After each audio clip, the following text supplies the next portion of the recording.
Hey guys, Mantis here with another VOD review. If you want a review for yourself, just DM me and I'll get it done. Also, please comment, like, and sub on the YouTube video. It really helps the algorithm. And I'm trying to get 1,000 subs. Anyways, let's get started. Okay, looking at your match history, right here, you have a Varus top. You need to dodge this game. And like, it will really help in the long term if you don't play with trolls on your team. And then also, I don't even think you should be playing Vel'Koz. Like, for example, you mix in some picks here that you shouldn't play, like Swain. It just adds to your losses overall in solo queue. Xerath, you know, 1, 2, 3, 4, 5. So 5 of your losses are on off champs, if that makes sense, right? 6 with the Lulu, and then if you just take those games off, you know, you'll be sitting at a much higher win rate. You're sitting at more LP, and your match history will have more blue in it. So let's just get started. I'll do this game.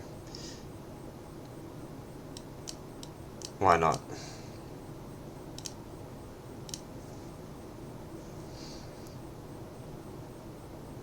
One like rule of thumb I have is, if I have a Yasuo on my team,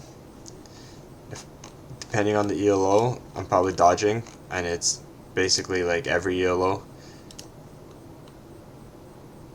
Like, look at this, 51% win rate, 80 games, 6.5 kills, 7 deaths. So this player dies on average more than he gets kills, and he's sitting at a 51% win rate. So it's like he's a literal coin flip. Every time it's the same with Yasuo. It's always the same. I just learned over the years that it's like, it's not even a gamble worth taking, because it's so fucking bad sometimes. And then getting Swifties, I would not, no, go Ionia boots or Mercs.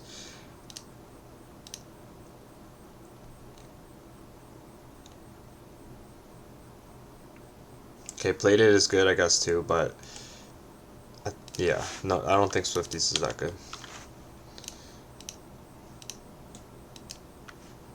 Okay, so when you luckily have the opportunity in solo queue to have all your teammates together like this, you have to force the invade. You just have to force it. You look at your team. Your team is amazing for invades. Like, you just have to confidently go, right? But the path you take should be like this. So you come up from here, as together, ping it together, ping, ping, ping, ping, ping, walk down here.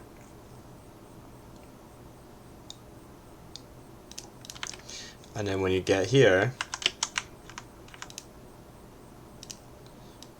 do kind of a loop-de-loop and hug the wall. Hug the wall, right? And then be together, right?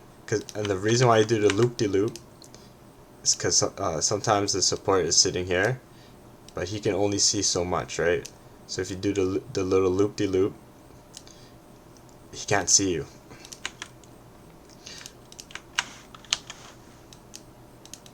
Yeah, spam ping, ping, ping, invade, invade, invade, invade. I'd be going crazy right now. I'd be, you know, get the people going. And like, opportunities in League are missed when you don't do this kind of stuff, right? Like, they have this unguarded, right? Oh, there you go. You're going. Okay, okay. But it should be communicated earlier, so everybody knows. 100%. So this is good invade, great invade by you. I was about to be shocked you didn't invade with this comp.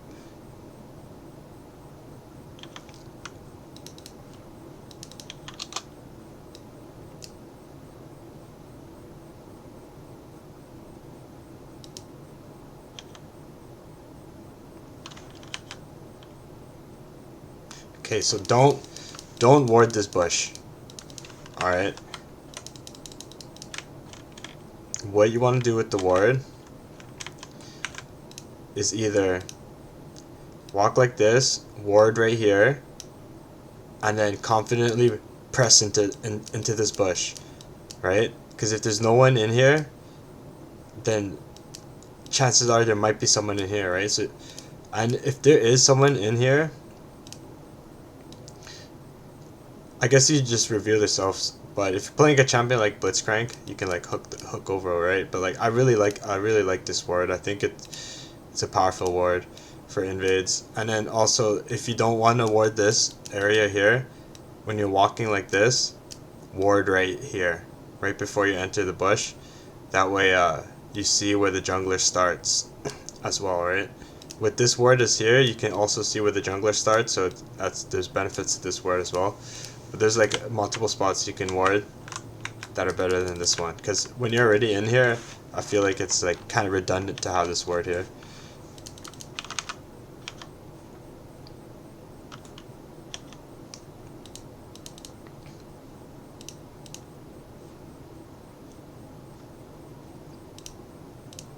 This is all execution. I'm not gonna say much about it. Over time, the more times you play Bruam, the higher chances you have of hitting that. Don't really like that position there. You could have got jumped on. Get very cautious about positioning there next time.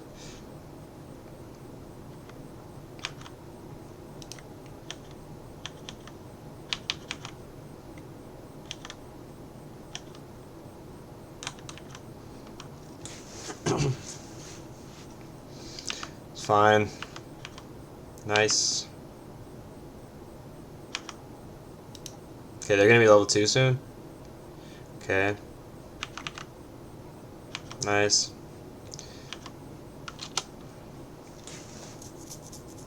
Shouldn't take free damage here. It's fine to let the wave crash underneath the turret. Really it is. Right, so what you have to do is not take free damage, but when the turret hits this one, you auto attack this one once, and then Lucian can kill it with one auto. That's all you have to do, right? And just feel confident about letting the wave come underneath turret, right? And then start focusing on this minion next, right? If you let it crash, because the turret's gonna eat this in one shot, right? And you just kind of have to have the experience to know how this works, right? And how to maximize your AD's minions, right? But by doing this, taking free damage while they're level 2 and you're level 1 is a big mistake. And then you'll be punished by good players. And like if you're versing a Smurf in solo queue and you do this kind of stuff, they'll start sniffing you out. And bad things will happen to you. Like buddy, yeah, he threw his Q. So yeah, say that minion I was talking about. You just need to work it, right? And then hit this once, right? So you need to start focusing on how to hit these minions to help your AD, right? It's not easy, right? It's a skill, right? It's not easy to do. It's easy to point out, easy to look at, but you just have to try it. And like sometimes you're gonna fail, sometimes you're gonna mess up, and like even I fucked up cannons for my AD before, and it's fine, right? Like it's just a game at the end of the day, right? But you're trying to practice and get better, and like you will be able to do it if you practice it. But if you never practice it, you'll never be able to do it.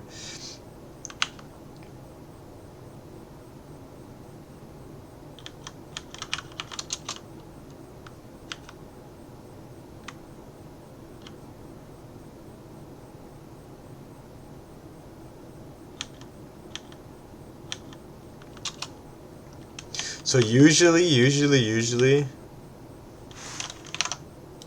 sec here. When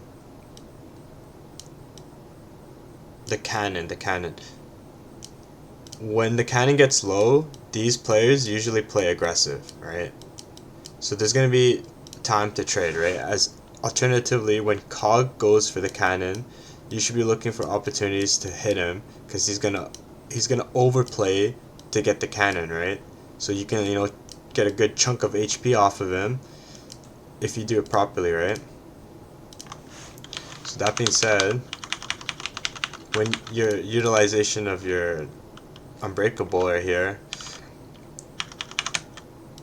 understand that after you hit this, there might be a trade, right? And this is when you use the unbreakable, right? So you anticipate the trade coming, right? And that's when you just block his Q and maybe 1 or 2 autos, and then the trade is better, right?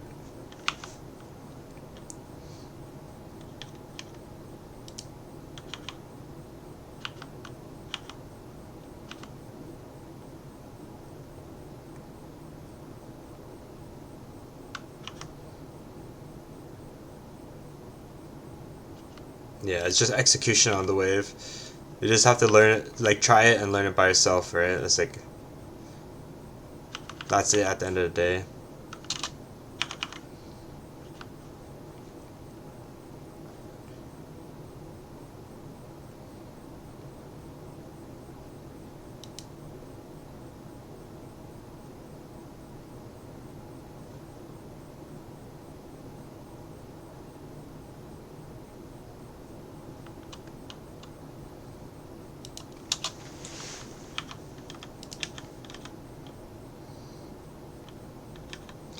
In solo queue, I feel like, especially in lower ELOs, taking Ignite is just such a more powerful play. Because you're able to take advantage of mistakes that these players make, and they make a lot of mistakes, right? And you can utilize Ignite way more often because these guys are constantly making mistakes. So like against better players, higher ELO, taking exhaust might be better because these guys are making way less mistakes, type thing, right? And there's less opportunity to kill, so you have to work the mid game, whatever, more, right? So looking at this play, much rather you have Ignite, but this is way too forced. I know that you're probably stronger, you are stronger than these guys, but if you're going to be playing aggressive, you need to look for it, right? So like, instead of standing here, perhaps think about standing here and tossing a Q and just start chiseling some damage off of him, right? Like, he's too healthy, and then his lane partner had the shield up, right? So hold up.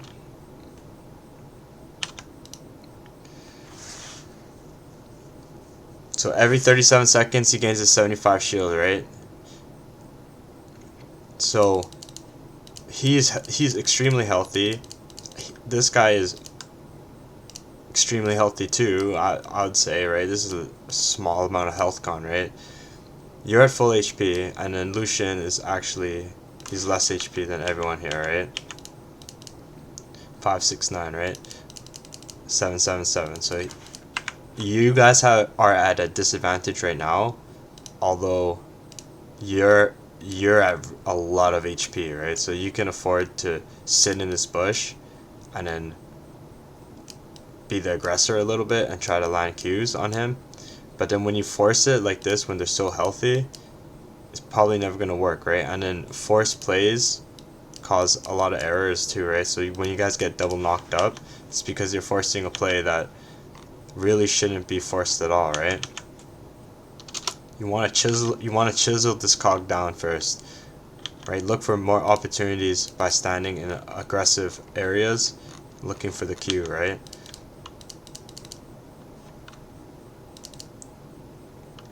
Right, so when you jump in like this, you just cause a bad trade, and he's already behind in the HP wise, right? And then of course you use exhaust late, but that's execution. But yeah, this guy, he dies with Ignite, right? I mean, you still kill him, but maybe Lucian's alive if you bring Ignite.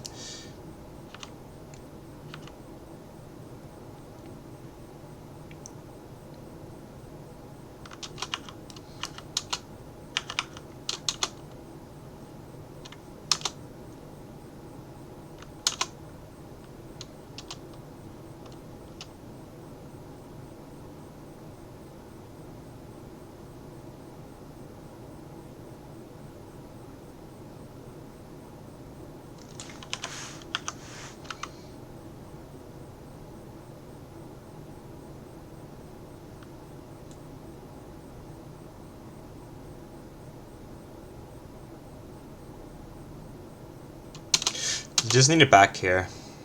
Back when he backs. Yeah, just B. That's the timing you missed.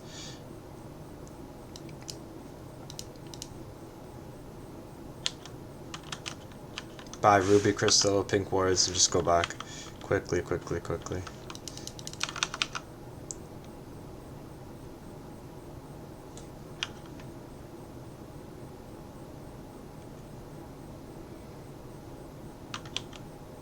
And then Kindle Gem is a good, really good pick if you have 800 gold. You have 900, right? So Kindle Gem and two or one pink ward. I think that's the proper pick. Unless you're gonna be roaming a lot or anticipating the roam, the boots can come later for sure. Your next back could be the boots, right? Kindle Gem is just like raw stats that allow you to play aggressive.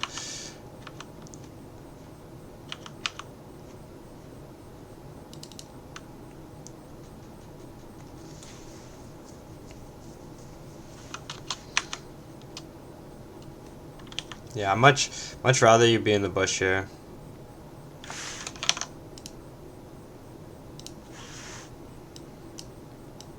When you're in the bush, your threat becomes bigger, right? Because no matter where you're standing, the enemy doesn't know. So you could be standing here, you could be standing here, so it causes them to play a little bit differently, right?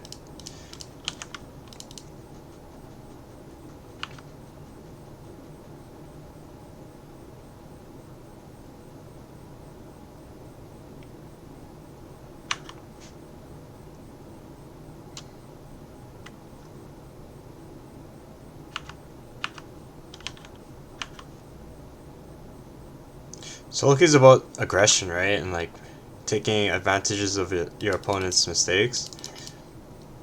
So always try to be looking for that, for sure. Just try to keep that in mind.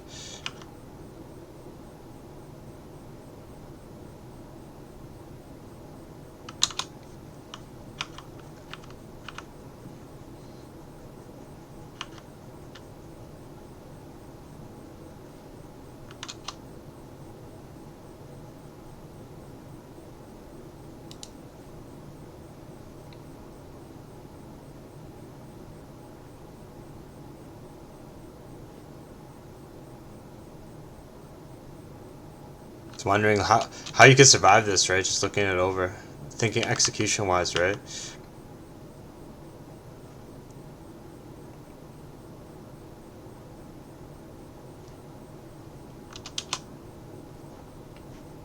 It's this tough spot. Evelyn is one of those champions.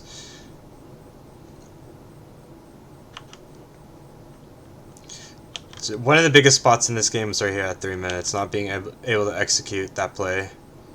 And it's all because you're just forcing it, right? So this is the snowball effect in League now, right? Because you're at a disadvantage, they're gonna come and start trying to abuse you.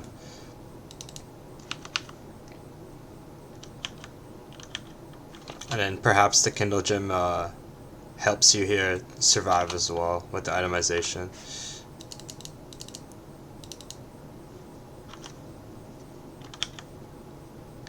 Only thing I'm thinking about is just like wait last minute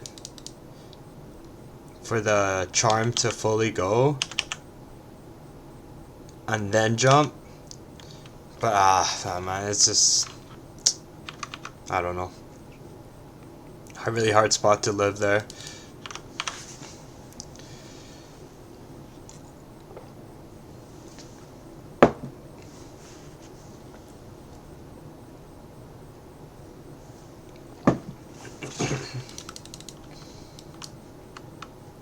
Let's see here.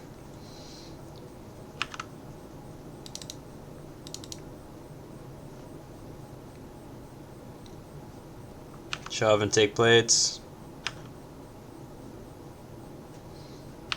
Hit the turret, hit the turret. No.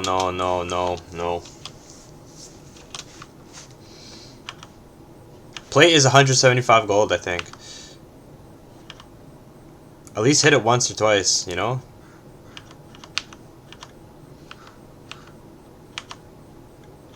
Okay, very, very nice ward.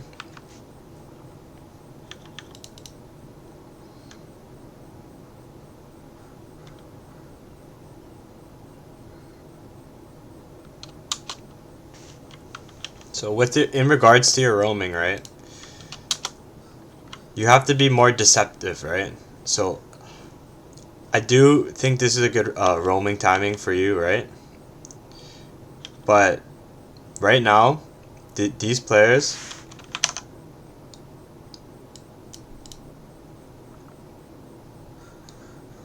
one second here, sorry. These players have no idea where you are, right? They have no vision of this area, no vision of this area, and looking at the minimap, they have no idea, right?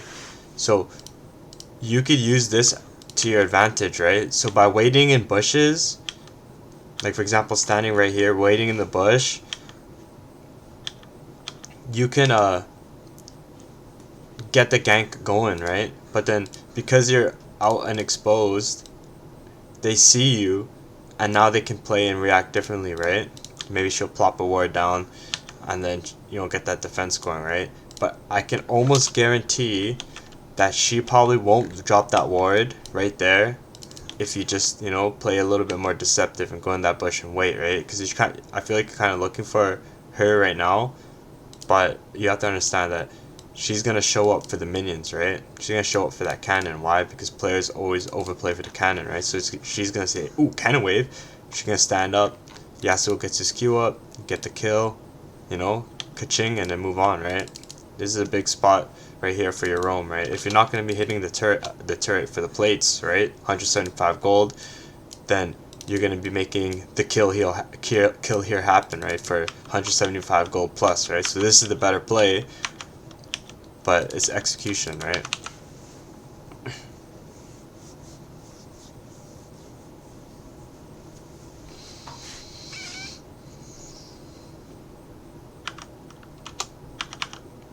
So you simply can't force this. Simply can't force this. You need to chisel these guys down just a little bit. Just a little bit. Chisel him down just a little tiny little bit, and then all in, right? Never all in when they're full resources. It's a low chance of happening, right? It's a low play. Like Q through the minions, hit him. Maybe Lucian will then dash, chunk him down, but don't overcommit, right? You don't know what a support is. Might be hiding somewhere. Might be tricky with Evelyn, right?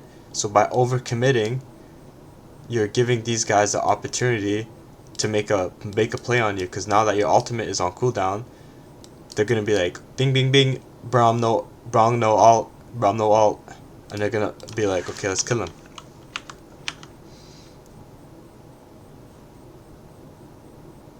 See these guys are taunting you because they're trying to make you tilted, right? But like, you're overplaying, right? With Bruam is a little bit more patience, right? Taking advantage of spots like that. Nice job, man. I like that counter, you know.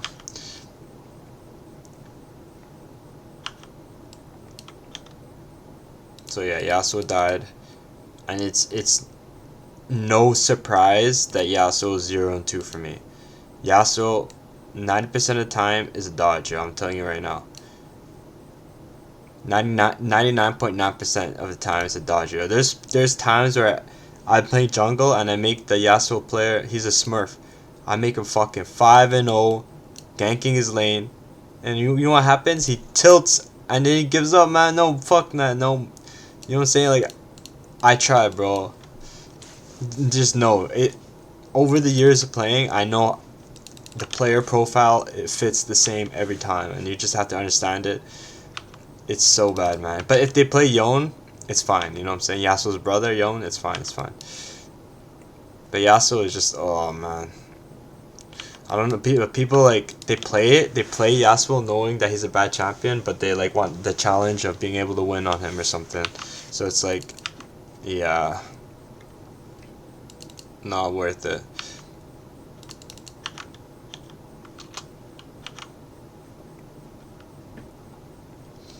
Yeah, definitely be looking more deceptive in the brush and looking for hitting cues to chisel him down, right? This is something that you're missing from your play right now as Bruam. You're playing a little bit too reactive, right? Back and reactive. Because you guys win this lane, right? If you even, you know, like do one good trade, it's done, right? But you have to get there, right? Jump E, yeah. And then your ultimate is down, and you're not able to get the kill. He does flash though. Right? So imagine if you chiseled these guys down just a little bit, right? It's just so forced. And I think, like, honestly, if you change this about your play when you play this champion, I think you're gonna have a lot more success. You have to be looking for aggression and thinking about aggression all the time. And sometimes it's gonna bite you in the ass, right? You're gonna be playing aggressive, and then you're gonna die because of it. But if you play aggressive more often in solo queue than not, you'll come out ahead. I love it. I'm loving the roam. I'm not loving the fact that you don't have okay, you have red trinkets, so I'm loving that. It's too forced.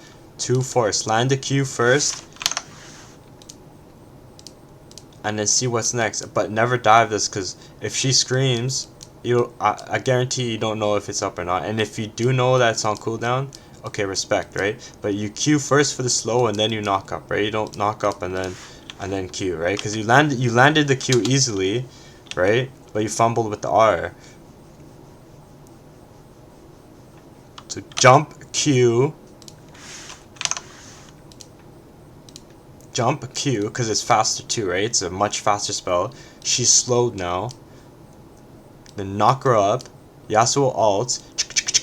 You know what I'm saying? And it's much better play, right?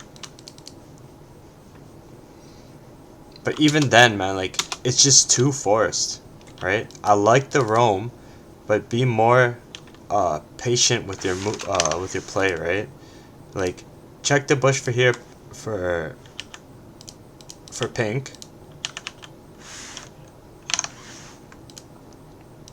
Check the bush here for pink.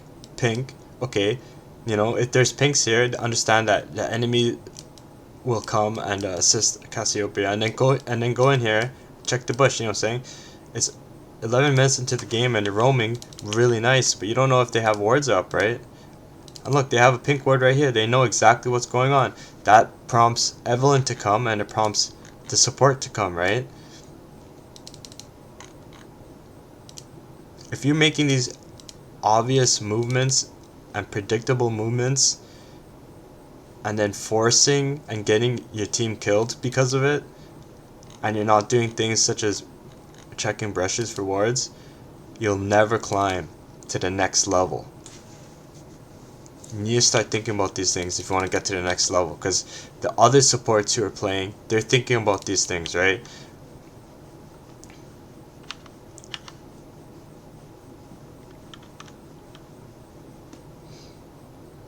I mean, how often does that happen? You know what I'm saying? Like, you guys should have got fucking destroyed here, right?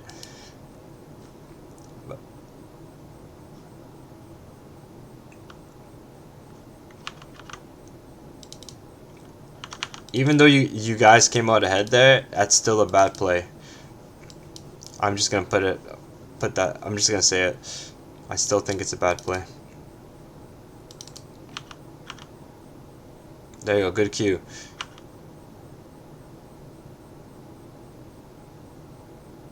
Oh, that Q should have been on Cog, bro.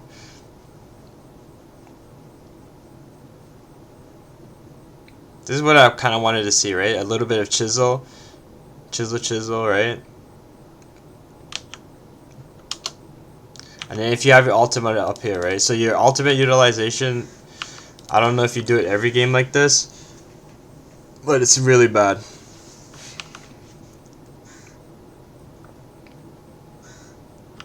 That should be a double. That should be a daily double.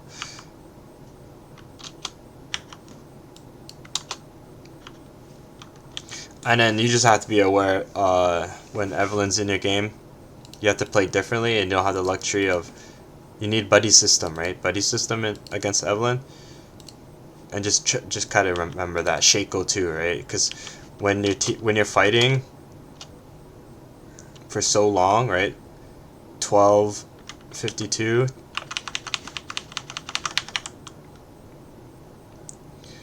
And then it's 13:27, and you guys are still playing aggressively with low HP. You already know that the enemy jungler is on the way. You know, there's no way in hell that the enemy jungler is gonna be farming fucking Krugs here, you know, for this long, right? No. So you just have to keep that in mind against Evelyn. You'd have to play differently, right? It's not easy to do, but it's easy to forget. Good movement to escape. Q. Don't like that. I don't like this pink ward. It's kind of a waste. Because you're being chased, right? And then they see it.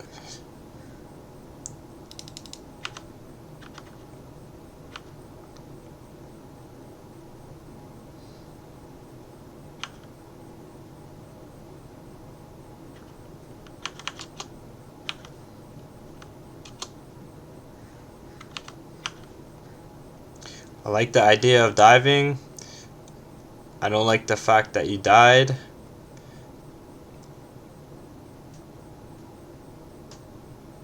And I help you with that. So execution here is, remember, turret range is like this, right? So you just have to go here, right? So this is just experience, right? You don't go the long way around, right? But like in these moments like this, your heart's racing, and it's like, okay, not real. Yeah, your heart's racing. You're like, okay, I gotta get this dive right. You know, don't want to fuck it up. Hit him once and just dip this way, right? Don't go that way.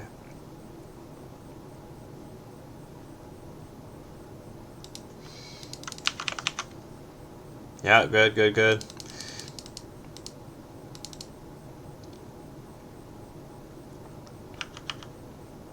So as the game progresses, it's harder and harder to help, in the sense of like the game becomes a little bit random, right? A lot of things become unpredictable, and then players can DC, players can tilt, players can like just what's going on with this guy? Player, you know what I'm saying? Like, whatever, things can happen, right? That's why you should never give up. But then, like, that's why I mostly focus on helping in the early game, right? In the early game. So here's when you want to place the pink, right? Place the pink right here. And then, because you guys are pushing up, right?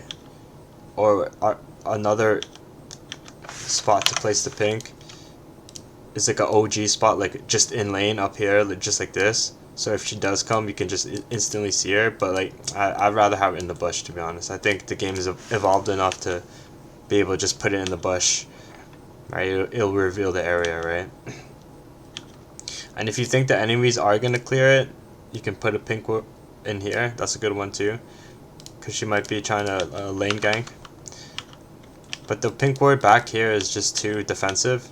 It needs to be a way more offensive pink ward, especially if you're playing up, right? Okay, you're playing dragon, slain dragon, now leave. It's a bit too late, right? So another way of counteracting this is when you come down from lane, start making a habit of walking down here, especially if you have wards, right? Because when you have wards, the game can open up for you. So you want to go down this area, and then yeah, start warding river, right? Ward river, and then this will open up for roams for you, right? That will help a lot immensely, right? Don't just go down lane when you have full wards, right? This is just something that is a habit for me when I play. I just move down like this, right? Or I even just walk down here, come through here, and then go bottom. Like I will miss EXP doing this, but I'll also gain a lot of information about the river, right? And then of course the defensive ward's too defensive, right? But like you also want to have wards in the try, but definitely you could be avoiding dying here. It's just okay, well you didn't die, which is nice, but your AD died, right? But both of you guys should be alive, right? Hey, this is I think the first time Rengar even looked bottom this entire game, and he used it to run away. He came with his ultimate to run away. Okay, there's no reason for you to be here, right? You have no wards, right? You have one ward. I'm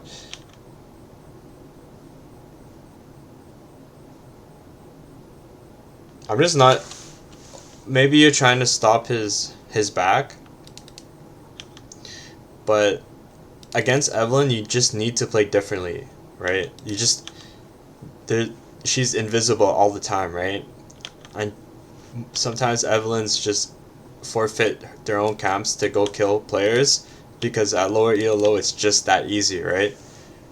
That's why I tend to ban Twitch at low ELO, because when he just goes invisible, players tend to do this, right? So I think with the review,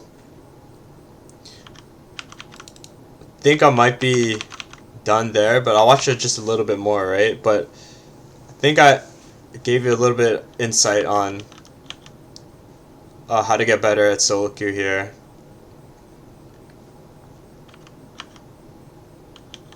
This is a very, very hard game to come back from, to be honest. It's almost impossible, in my opinion. You need to make some magic happen with, like, 5-man ultimates. 5-man ultimates, and Cassante just also needs to just really just shred everyone. But, yeah, hopefully my advice helped, and good luck on the Rift.